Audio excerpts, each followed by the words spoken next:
All right, so today we're diving deep into Cal Newport's deep work. And I think this is going to be a good one.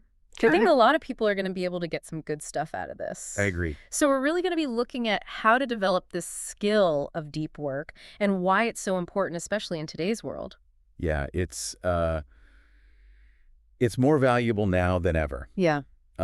In this book, Newport really highlights the power of just giving your undivided attention to Mm-hmm. something that's cognitively demanding. Right, and that can be so hard these days. Yeah, There are so many things fighting for our attention. just the truth. It's like you sit down to do something and then You get a notification you or get a notification. exactly. Your phone buzzes or you think of something else you need to do. Yeah, and Newport argues that deep work is actually like the key currency in the modern economy. Oh, interesting. Yeah, So you're saying, like, in a world full of distractions, being able to focus is what really sets people apart.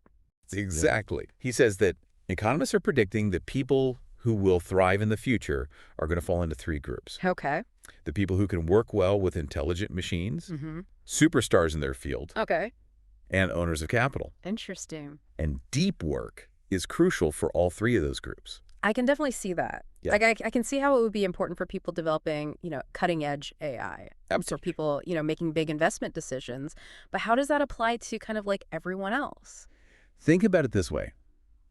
Each time you do deep work, you're essentially upgrading your brain's wiring. Mm. So you're making it faster and more efficient at processing information.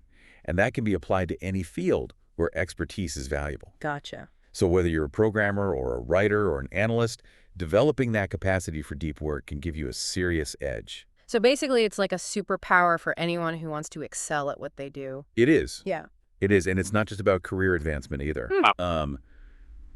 There's a growing body of research that shows deep work has profound neurological and psychological benefits. Okay. I'm really interested to hear more about that.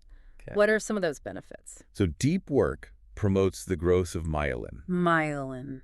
Yeah. Yeah. It's a fatty tissue that helps neurons fire faster and cleaner. So, like, it's kind of like a workout for your brain. Exactly, like building mental endurance. Mm-hmm. And deep work also helps minimize attention residue. Attention residue. What is that? You know that feeling you get after a day of juggling emails, meetings, projects? Oh, yeah. I know that feeling well. That feeling of mental exhaustion. Yeah. That's attention residue. Wow. I've never even heard that term before. That's so interesting. And deep work helps minimize that. Okay. And there's even more. Deep work is closely linked to experiencing flow. Flow. Yeah, that state of deep engagement. Right. Like you're completely absorbed in something and time just seems to fly by. Exactly. And Newport argues that deep work helps you tap into that state more often. And that's where it gets really interesting. When you're regularly doing deep work and experiencing flow, you're not just being productive, you're tapping into a source of deep satisfaction and meaning. Yeah. Like you're not just going through the motions at work. You're creating something of value. Exactly. And you feel like you're making a real contribution. It's like the difference between just doing your job and actually loving what you do And and you- feeling fulfilled by it. Right. It's that feeling of craftsmanship. Craftsmanship. Yeah, that's a great word for it. It is. It's like the pride you feel when you create something beautiful or solve a difficult problem. Newport talks about how throughout history, people have found satisfaction in honing their skills and creating things with care and intention. It reminds me of those artisans who pour their heart and soul into their craft, Absolutely. like a woodworker who spends hours perfecting a piece of furniture, Exactly. or a musician who practices for hours to master a difficult piece. And deep work is the fuel that allows you to reach that level of mastery. Yeah, it's that focus and dedication that takes you from just being competent to being truly exceptional. Right. But here's the thing. If deep work is so valuable and rewarding, why is it so rare? That's the question, isn't it? Like, why are we all struggling to focus in a world that seems designed to distract us? Yeah, it seems like our culture is wired for shallowness. Totally. Our phones are buzzing, notifications are popping up, Yeah. and we're constantly pressured to be connected. Yeah, and Newport really dives into those forces that make deep work so elusive in the book. Okay, so in the next part of our deep dive, we'll explore those forces and hopefully uncover some practical strategies for overcoming those challenges. Sounds good. All right, so stay tuned, folks. We're about to get into the nitty-gritty of how to reclaim your attention and Yeah. cultivate the superpower of deep work. Absolutely. And I'm really excited about this because I think this is something that can benefit all of us. I agree. All right, so we'll see you in the next part. See you then. So welcome back to our deep dive into deep work. Last time we were talking about, how valuable deep work is, Yeah. but also how challenging it can be to actually do it, with all these distractions around us Yeah, it's true. Like, it seems like everywhere we turn, everywhere. something is vying for our attention. Hmm. Our phones are buzzing, notifications are popping up, emails are flooding in. It's a constant uphill battle You've hit the nail on the head. just to, like, stay focused. That is the challenge we face Yeah. in a world designed for distraction. Mm-hmm. Thankfully, Newport doesn't just diagnose the problem. Right. He offers a range of practical strategies Okay. for minimizing those distractions and maximizing our focus. Let's get into it. What are some of those strategies? One of the most impactful, Okay. though perhaps a bit daunting, Okay. is to experiment with quitting social media. Wait, quitting social media entirely? Isn't that a bit extreme? Well, that's the question Newport wants you to consider. He's not necessarily advocating for everyone to go completely off the grid, Right. but he challenges us to examine the assumed value Okay. of these platforms. Yeah. Yeah. Do they really contribute as much to our lives Mm-hmm. as we think they do? Right. So it's like we might think we need to be constantly connected, Right. but maybe that's just become the default setting without us even questioning it. Exactly. Yeah.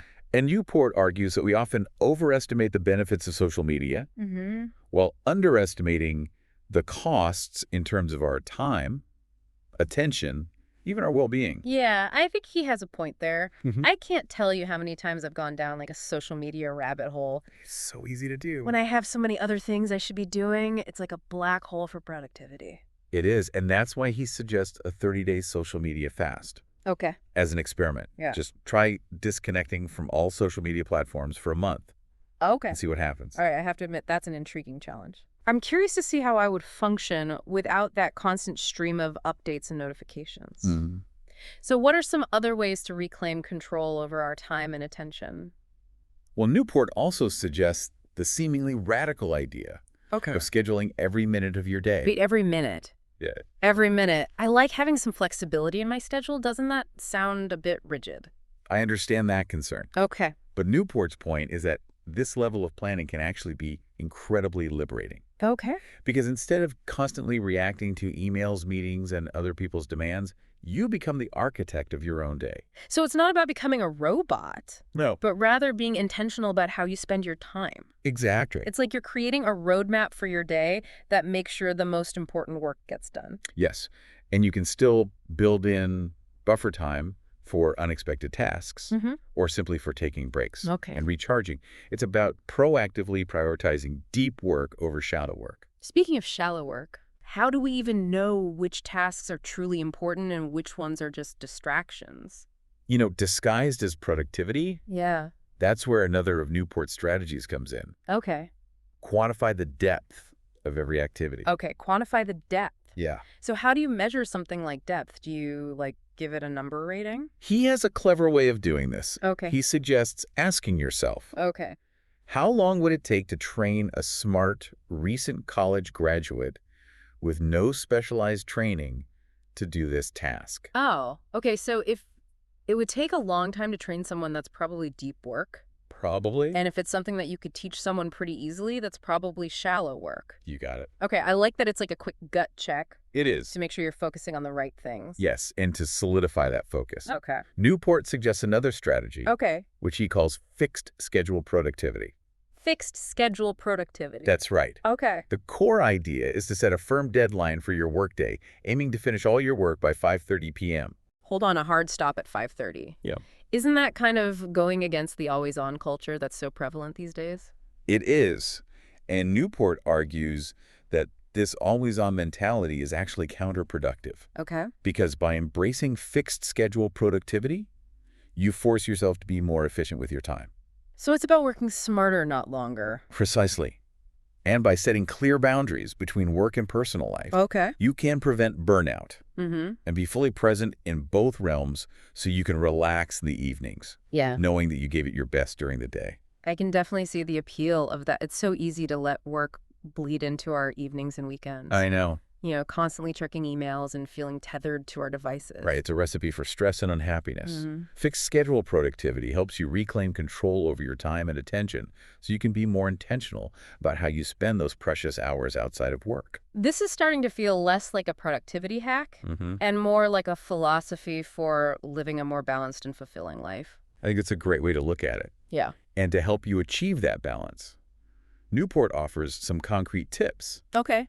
for implementing fixed schedule productivity, Okay. including becoming hard to reach. Hard to reach. Does that mean like going off the grid entirely? Not necessarily. Okay. It's about setting up boundaries Okay. to protect your time and attention. Okay. For example, he suggests using sender filters Sender filter. to prioritize the most important emails and crafting thoughtful email replies Oh, okay. to minimize back and forth exchanges.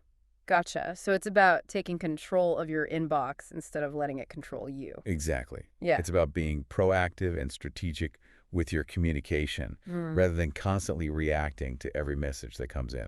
I can see how that would really free up a lot of mental space. Does. So we've got quitting social media, scheduling our days, quantifying our work, setting a fixed work schedule, and becoming hard to reach. It's like we're building a fortress of focus. I love that analogy. And these strategies work best when combined with specific mental training techniques Okay. to strengthen our focus and resist distractions. Okay, I'm all ears. Tell me more about these mental training techniques. That's exactly what we'll be diving into. Okay. In the final part of our deep dive, All right. we're going to explore how to train your mind to become a master of concentration. All right, so welcome back to our final part of our deep dive into deep work. We've explored the benefits of deep work, uncovered some powerful strategies for minimizing distractions. But now, how do we actually train our minds to become masters of concentration? It's a great question. Yeah. We spend so much time focusing on our physical fitness, but often neglect our mental fitness. Right? Newport argues that just like we train our bodies to become stronger and more resilient, Mm, we can train our minds to become more focused and less susceptible to those distractions. makes sense. You wouldn't expect to run a marathon without putting in the training. So how do we start training our minds for deep work? Are we talking like meditation apps, Yeah. mindfulness exercises? Those can be helpful, Mm. but Newport suggests a more focused approach he calls productive meditation. Productive meditation. Yeah, and it's not about emptying your mind or anything like that. It's about Right. actively engaging with a specific problem or idea Okay. during low-intensity activities like walking, running, even showering. So instead of just zoning out during my morning walk, I could use that time to like actively brainstorm solutions to a challenge I'm facing at work. Exactly. You're turning those moments that might otherwise be wasted into opportunities for deep thinking. That's awesome. Yeah, Newport himself used this technique to work out the chapter outlines for one of his books while on long walks. Wow, that's brilliant. So Yeah. it's about being more intentional with those in-between moments Right, and leveraging them for creative problem solving. exactly. Are there any specific guidelines for like practicing productive meditation? Yeah, he recommends focusing on a single, well-defined problem, breaking it down into smaller, more manageable questions. Okay. You don't want to just let your mind wander aimlessly. Right. Got to have a clear objective for your thinking time. Gotcha. And he also stresses the importance of not relying solely on your memory. Okay. You know, jot down key insights or ideas that emerge during your productive meditation session so you can revisit them later. It's like having a mental notepad It is. to capture those flashes of brilliance that often occur when we're not sitting at our desks trying to force creativity. Exactly. I love this. I'm definitely going to try to incorporate this into my routine. Awesome. What other mental training techniques does Newport recommend? Well, he also delves into the world of memory training, Okay. drawing inspiration from techniques used by mental athletes. Mental athlete, what are those? You know those incredible individuals who can memorize entire decks of cards or long lists of numbers in minutes? Oh, yeah, like those memory champions you see on TV. Exactly. It seems a bit far-fetched to think that those techniques could apply to like everyday life. Yeah, while we may not need to reach those extreme levels of mastery, Newport argues that even basic memory training exercises can significantly strengthen our concentration skills. So it's like cross-training for our brains. Yeah, exactly. You're pushing your mental limits, building that cognitive muscle. I like that. Yeah, he even provides a specific technique for memorizing a deck of cards, Okay. which involves creating vivid mental images and associating them with locations in a familiar place. Sounds such a fun and challenging mental workout. It is. And to think something as seemingly unrelated as memorizing cards could actually help improve our ability to focus on complex tasks. That's the beauty of Newport's approach. Yeah. He reveals those unexpected connections and shows how seemingly disparate skills can work together to enhance our cognitive abilities. I'm starting to realize that deep work is not just about willpower or grit. It's about understanding the science of focus Mm. and using the right techniques to train our minds for success. Absolutely, you've hit on a key insight. Yeah. And this is just a glimpse of the wealth of knowledge Newport offers in his book. Yeah. He explores so many other valuable concepts, from the importance of establishing rituals, Right. to signal to your brain that it's time for deep work, to the power of making grand gestures, Okay. to create a supportive environment for focused concentration. I feel like this deep dive has been incredibly enlightening. Yeah. I'm feeling inspired to take action and start incorporating some of these strategies and techniques into my own life. Awesome. And I have a feeling this is just the beginning of my journey into the world of deep work. I hope so. So to our listeners, we encourage you to dive into Cal Newport's deep work and embark on your own journey to becoming a master of concentration. And until next time, stay focused.